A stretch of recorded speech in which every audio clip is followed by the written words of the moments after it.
Hello there. I thought I'd like to tell you Anissou's story. Can't really see Anissou because her best friend Dobble's always attached to her, but here she is.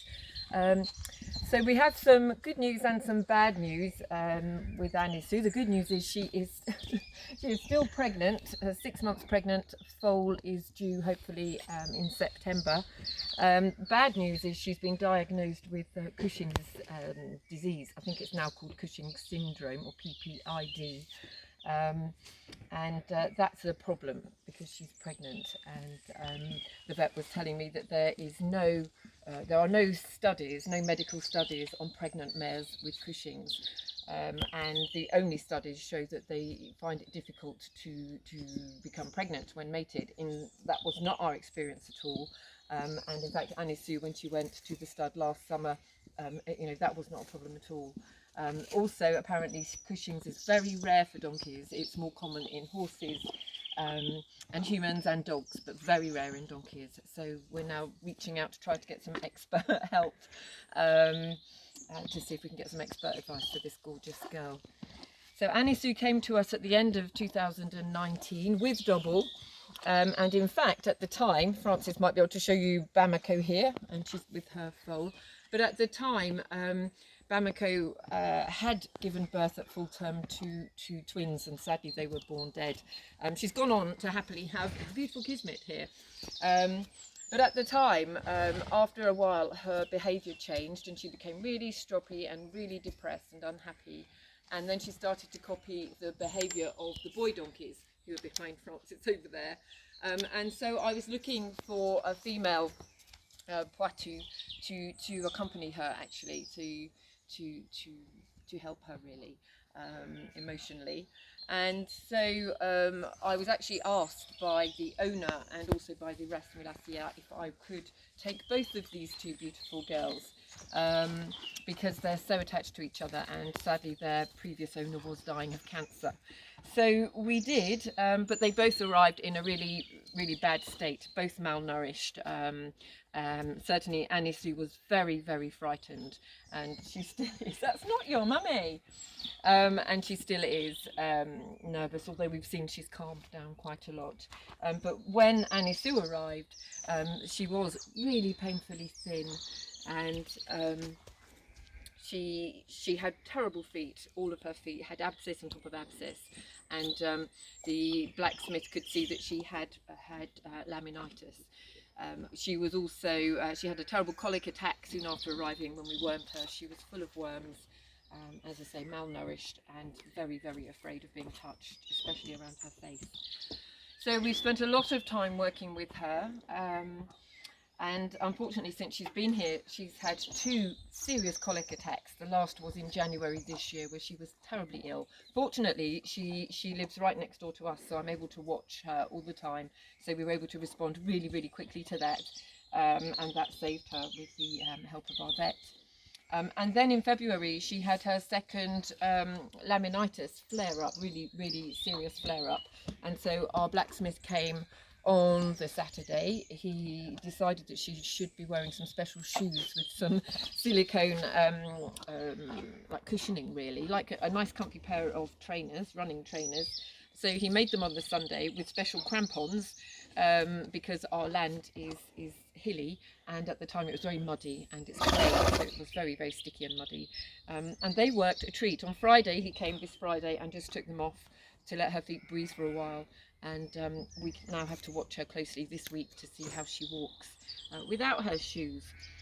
You can see what a close family this is. They're all here.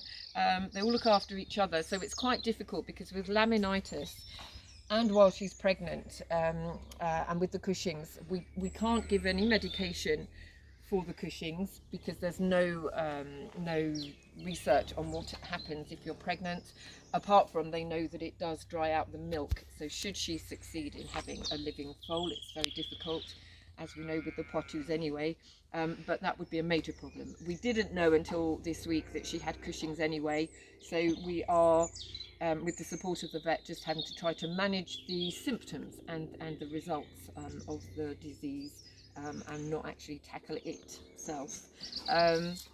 You're also beautiful, yes.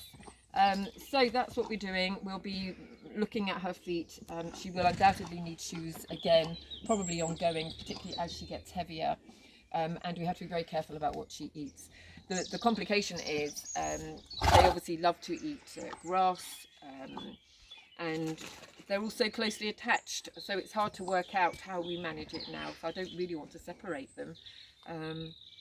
Certainly while she's pregnant, we need to be really careful about Anissou's diet. So I guess it might be that everybody has to go on the same regime as her. We'll see how that goes. And now just quickly, you know, in terms of her, you haven't got a sad story, you've got a very happy story.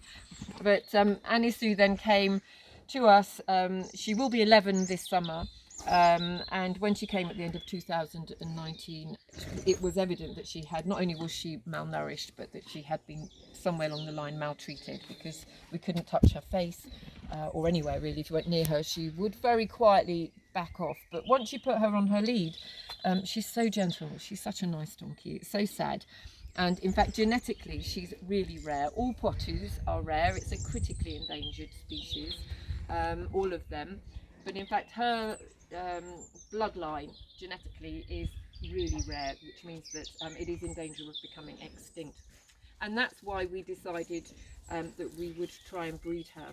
Also, she had her first living foal in 2019, which was sold very young, and so taken away from her very early, which was very sad. And she's lovely with our babies here, so we thought it would be really nice to see if we can try to help her have a living foal like Kismet here, and just to help her heal really, and have a happy life with the rest of our donkeys.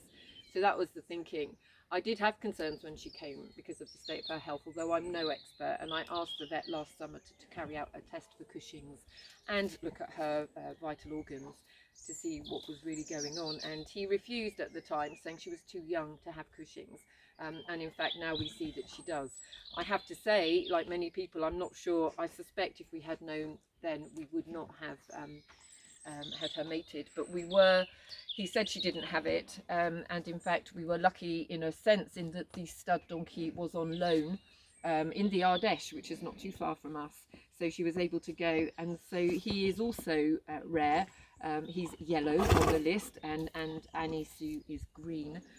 Green means very rare, yellow means really still quite rare, red, which is Bamako, is less rare, and black double is the more common, although as I say, it is a critically endangered species, so they're all very rare. But anyway, fingers crossed for Bamako.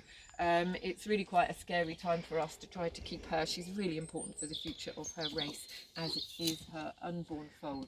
So hopefully with your support we'll be able to keep her as well and comfortable and happy as we possibly can. Look at the rest of them, they know the good life is. So we're hoping that we'll be able to help Anissou through this difficult time and help her manage her condition, so she too can have a beautiful baby just like these two girls here. Thanks very much for listening.